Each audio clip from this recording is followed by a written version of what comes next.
Dzisiejszy odcinek poświęcony jest Federacji IFSA, która w 2004 roku połączyła się z Invest Group Sport Management i dzięki ogromnym wpływom pieniędzy stała się najbogatszą federacją strongman na świecie. Celem IFSA było zniszczyć konkurencyjną federację World Strongest Man i zdobyć monopol w zawodach strongman na rynku światowym, co ostatecznie skończyło się bankructwem i upadkiem federacji. Skorzystał na tym najbardziej Pudzian, który przez fakt, że pozostał w strukturach WSM, mógł zostać trzykrotnie najsilniejszym człowiekiem świata, nie musząc mierzyć się z Savickasem, Wirastiukiem czy Koklajewem, którzy startowali w IFSA bez możliwości startu w konkurencyjnych federacjach. Zapraszam do oglądania.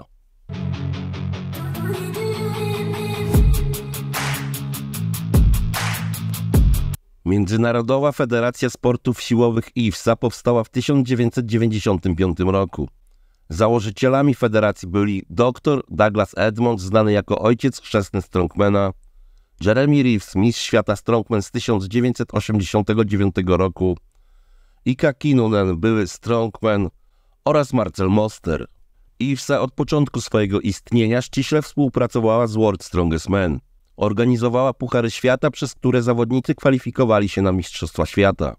W ten choćby sposób na pierwsze Mistrzostwa Świata pojechał Pudzian, który zajął drugie miejsce na Grand Prix Sopotu w 2000 roku, dzięki czemu otrzymał prawo startu na World Strongest Man w Sun City.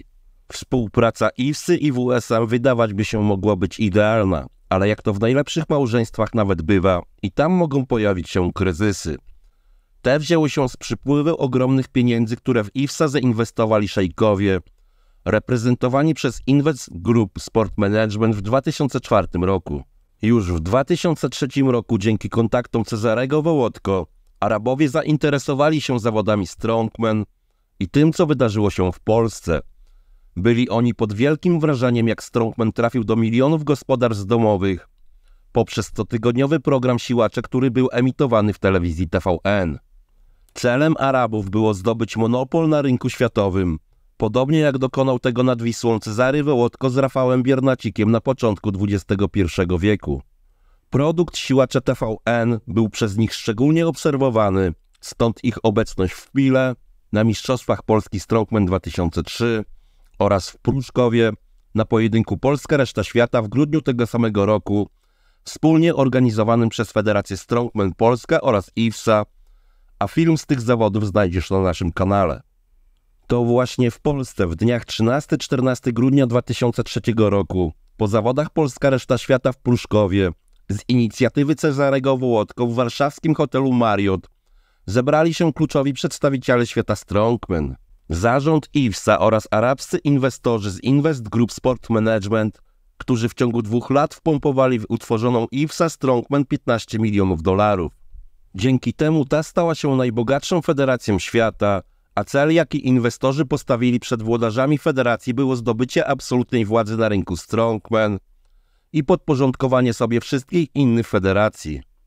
Planem IFSY było przejęcie organizacji World Strongest Man, przeciągnięcie na swoją stronę szwedzką federację Super Series Strongman oraz przejęcie rynku telewizyjnego i wszystkich praw telewizyjnych, aby sport mieć na wyłączność. Próba dominacji przez IFSA nie została dobrze przyjęta przez TW i WSM i doszło do nieporozumień, które doprowadziły do rozłamu w sporcie. Zaraz po Mistrzostwach Świata w 2004 roku IFSA i WSM rozeszły się, a Strongman Super Series stanęło po stronie TW i WSM, tworząc federację rywalizującą z IFSA.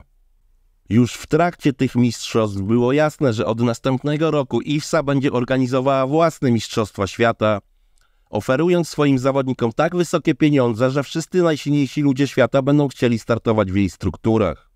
Jedynym topowym zawodnikiem, który miał pozostać przy WSM, był Pudzian. IFSA nie miała w planach zapraszać go do swoich struktur, po tym jak ten przyłączył się do spółki Dymka i Szymca, którzy w 2004 roku zaczęli organizować zawody w Polsce.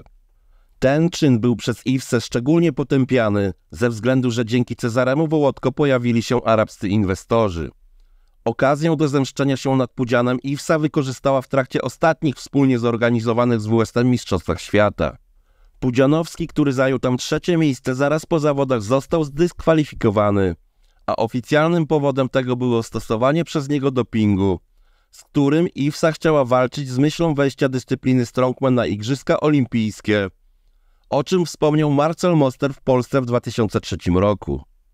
Zaznaczyć też trzeba, że jedynym zawodnikiem przebadanym na obecność środków dopingujących na Mistrzostwach Świata był Mariusz Pudzianowski, który jako jedyny z 6 finalistów w kolejnym roku nie startował w federacji IFSA.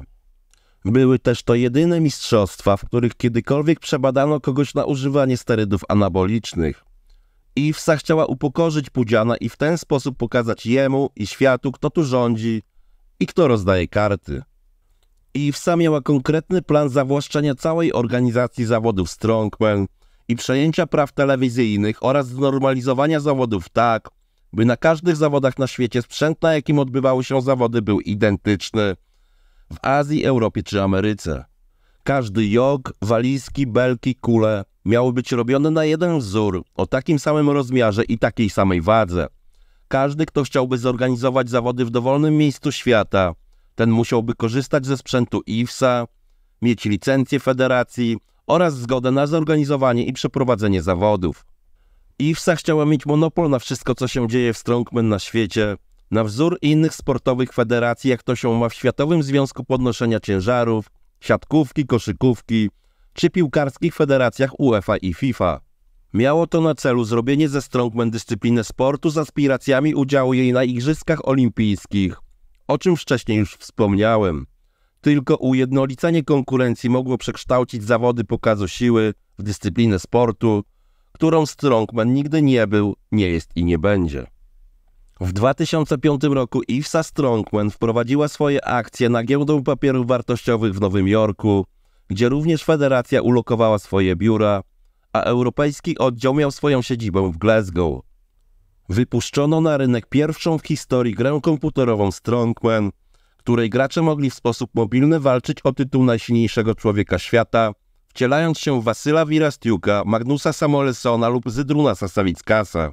Wydano na to ogromne kwoty pieniędzy, które miały zwiększyć popularność strongman na świecie, co jak się później okazało nie do końca się sprawdziło. Dyrektor generalny IFSA Strongman Jussi Laurima, przedstawiając filozofię IFSA, zgodnie z którą pasja odpowiednio pielęgnowana i ukierunkowana pozwoli rozwijać się jak nigdy dotąd, powiedział: wierzymy, że w strongman jest miejsce dla kilku milionerów.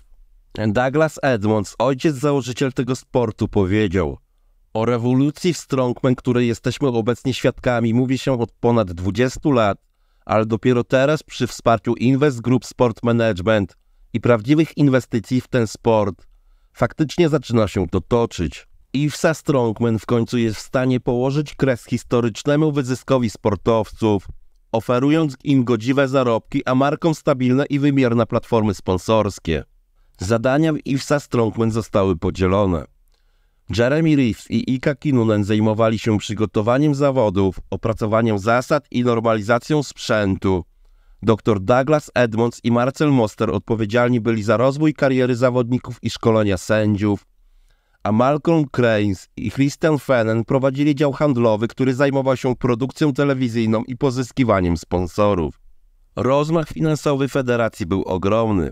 Do zrealizowania swoich koncepcji zatrudniono również amerykańskich fachowców speców od marketingu i reklamy, a sama federacja zaczęła porównywać się z Formułą 1, w której stajni startują najsilniejsi ludzie świata. Z początkiem 2005 roku z IFSA podpisali kontrakty Savickas, Wirastiuk, Samuelson, Carlsen, Koklajew, Bergmanis, wszyscy topowi zawodnicy świata, poza Pudzianowskim i Dymkiem, którzy pozostali w strukturach World Strongest Man i przychylnej jej superserii Strongman. Kontrakty wykluczały możliwość startów w konkurencyjnych federacjach, za wyjątkiem Arnold Strongman Classic i Fortissimus, a pieniądze, jakie zaoferowano zawodnikom, pozwalały im w jednym sezonie zarobić kilka razy więcej niż zarabiali do tej pory. W ten choćby sposób Savickas, który w IFSA wygrywał najwięcej, szybko stał się najbogatszym siłaczem świata. Federacja w pierwszym sezonie zorganizowała ponad 50 imprez z pulą nagród przekraczającą $2 miliony. Nic więc dziwnego, że ze względów finansowych z federacją chciał się związać każdy. Do tego wszystkie zawody miały swoją telewizyjną emisję, które według dostępnych danych łącznie trafiały do miliarda ludzi na całym świecie w przeciągu sezonu. W 2005 roku po raz pierwszy w historii rozegrane zostały Mistrzostwa Świata dwóch federacji. Pudzian został mistrzem WSM, wygrywając z Jesse Marunde, Dominikiem Filiu, Jarkiem Dymkiem, Thermomitem czy Rafalem Ber, a Sawickas został mistrzem świata IWSA, wygrywając z Wirastiukiem, Koklajewem, Bergmanisem, Pfisterem, Samuelsonem, Szczepańskim czy Svendem Carlsenem. Mistrzostwa Federacji IWSA z największą w historii strongman pulą nagród wynoszącą $250,000 miało bez porównania dużo większy poziom od WSM, ale mimo to jedne i drugie zawody cieszyły się w podobnym stopniu zainteresowaniem, czego IWSA nie do końca potrafiła zrozumieć.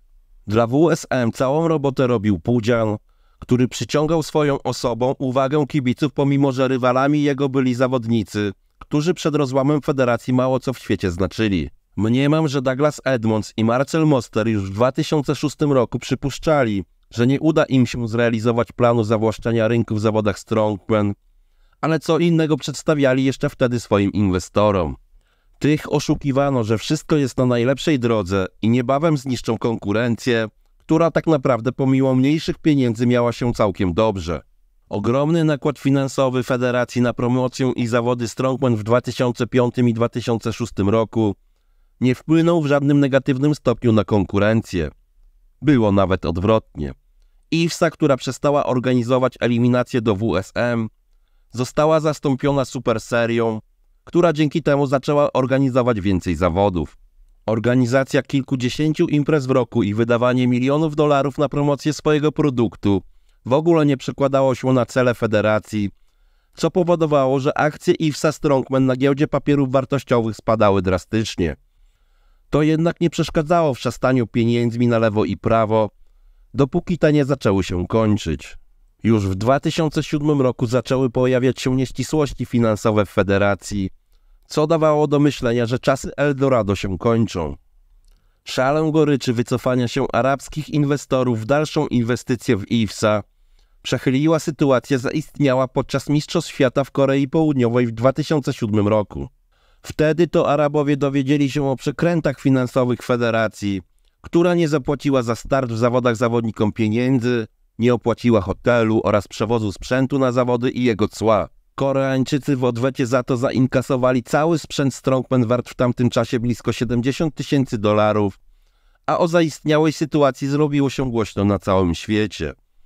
IWSA zaraz po Mistrzostwach Świata zamknęła swoją działalność i przestała istnieć. Zawodnikom, którzy mieli ważne kontrakty z federacją pomimo jej upadku, nie pozwolono w kolejnym roku wystartować na WSM, a zakaz ten minął dopiero w 2009 roku. Wyjątkiem był Derek Poundstone, któremu kontrakt z IWSA wygasł z końcem 2007 roku i jako jedyny zawodnik IWSA wystartował na World Strongest Man 2008, gdzie do ostatniej konkurencji walczył z Pudzianem o tytuł mistrza świata. Sawickas, który dwukrotnie został mistrzem świata IWSA i wygrał najwięcej zawodów w tej federacji oraz zarobił w niej najwięcej, dziś nawet nie chwali się tym, a w swoim opisie na Instagramie uwzględnia tylko sukcesy, jakie odnosił na WSM, Arnold Classic, Logliv Championship i Mistrzostwach Litwy. W czasach, kiedy Zydrunas królował w IWSA, Pudzian zdobywał tytuły WSM i stał się największym wygranym rozłamu federacji. Dziś mało kto pamięta, że przez 3 lata rozgrywane były Mistrzostwa Świata dwóch federacji, a ta mocniejsza z nich z końcem 2007 roku przestała istnieć. Douglas Edmonds, Ika Kinnunen i Marcel Moster w 2008 roku założyli nową federację Strongman Champions League, w której początkowo wiodło się nawet dobrze. Startowali w niej Sawickas, Koklajew czy w następnych latach Radzikowski, Lalas, Bjernsen, lecz dziś są to już zawody drugoligowe w porównaniu z Giants Live, które są eliminacjami do World Strongest Man. Do następnego.